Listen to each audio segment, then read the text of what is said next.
Hello everyone. इस video में हम डिस्कस करेंगे BSc fourth year honours botany, जिसमें हम देखेंगे आज डीआई पेपर 1 जो कि है माइकोलॉजी एंड प्लांट पैथोलॉजी। इसकी आज हम देखेंगे यूनिट 4 जो कि है पादप रोग विज्ञान। इसमें डिस्कस करेंगे एकीकृत रोग प्रबंधन के बारे में। एकीकृत रोग प्रबंधन जिसे शॉर्टकट में बोलते हैं IDM, इसका फुल फॉर्म क्या होता है? Integrated disease management. एकीकृत रोग प्रबंधन IDM कृषि में पौधों की बीमारियों को प्रभावी ढंग से नियंत्रित करने के लिए अपनाया जाने वाला एक समग्र और टिकाऊ दृष्टिकोण है। यह पर्यावरण पर प्रतिकूल प्रभाव को कम करते हुए दीर्घकालिक उत्पादकता सुनिश्चित करता है। यह एक विज्ञान आधारित रणनीति है जो सर्वोत्तम संभव परिणाम प्राप्त करने के लिए विभिन्न रोग प्रबंधन तकनीकों को एकीकृत करती है। IDM का उद्देश्य आर्थिक व्यवहार्यता, पर्यावरण संरक्षण और सामाजिक कल्याण के बीच संतुलन बनाना है। IDM रोकथाम प्रारंभिक पहचान और स्वस्थ पौधों की आबादी बनाए रखने और इष्टतम पैदावार प्राप्त करने के लिए विभिन्न उपकरणों के उपयोग पर जोर देता है। यह दृष्टिकोण आधुनिक कृषि में विशेष रूप से महत्वपूर्ण है, जहाँ रासायनिक इनपुट कम से कम करना और टिकाऊ प्रथाओं को बढ़ावा देना सर्वोपरि है। सरल शब्दों में हम कहें तो IDM एक ऐसी प्रणाली है जो बीमारी को आर्थिक रूप से नुकसानदेह स्तर से नीचे रखने के लिए सभी उपयुक्त तकनीकों और विधियों का उपयोग करती है। यह पर्यावरण और पौधों में पाए जाने वाले सूक्ष्म जीवों को ध्यान में रखते हुए बनाई गई है और यह सुनिश्चित करती है कि रोग का प्रबंधन यथासंभव सौहार्दपूर्ण तरीके से हो। इसी के साथ देखेंगे एकीकृत रोग प्रबंधन IDM का इतिहास। पौधों की बीमारियों को समझने और कृषि पद्धतियों के विकास के साथ साथ एकीकृत रोग प्रबंधन IDM का इतिहास भी जुड़ा हुआ है।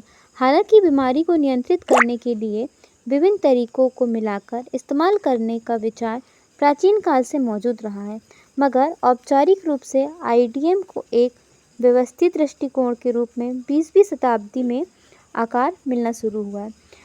प्राचीन कृषि पद्धतियाँ। इतिहास के दौरान किसानों ने पौधों की बीमारियों का प्रबंधन करने के लिए कई तकनीकें अपनाए, जिनमें अनजाने में वे कुछ ऐसी विधियां का भी इस्तेमाल कर रहे थे जिन्हें अब हम IDM का हिस्सा मानते हैं। फसल चक्रण, अंतरावर्ती खेती और रोग प्रतिरोधी पौधों का चयन ऐसी ही सामान्य प्रथाएं थी जिनका इस्तेमाल बीमारी के प्रभाव को कम करने के लिए किया जाता था। आधुनिक पादप विज्ञान रोग विज्ञान का उद्भव 19वीं शताब्दी के अंत और 20वीं शताब्दी की शुरुआत में आधुनिक पादप रोग विज्ञान और एक वैज्ञानिक विषय के रूप में विकसित हुआ।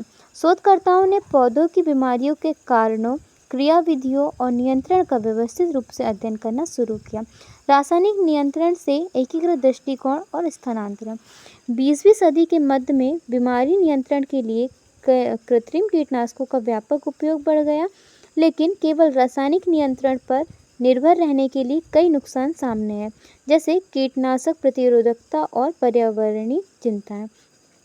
1960 से 1970 में IDM का प्रारंभिक सूत्रीकरण। इस अवधि के दौरान शोधकर्ताओं और कृषि प्रचारकों ने रासायनिक नियंत्रण की सीमाओं को पहचानना शुरू किया और अधिक समय दृष्टिकोण की आवश्यकता महसूस की। एकीकृत नाशी जीव प्रबंधन IMP शब्द ऐसी अवधारणा के रूप में सामने आया जिसका उद्देश्य नाशी जीव और रोग प्रबंधन के लिए जैविक कृषि, सांस्कृतिक और रासायनिक सहित कई रणनीतियों को मिलाकर इस्तेमाल करना था। इसकी उत्पत्ति कैलिफोर्निया विश्वविद्यालय के कीट विज्ञानियों द्वारा प्रस्तावित एकीकृत नियंत्रण की अवधारणा से हुई। 1980 से 1990 में IDM का विस्तार।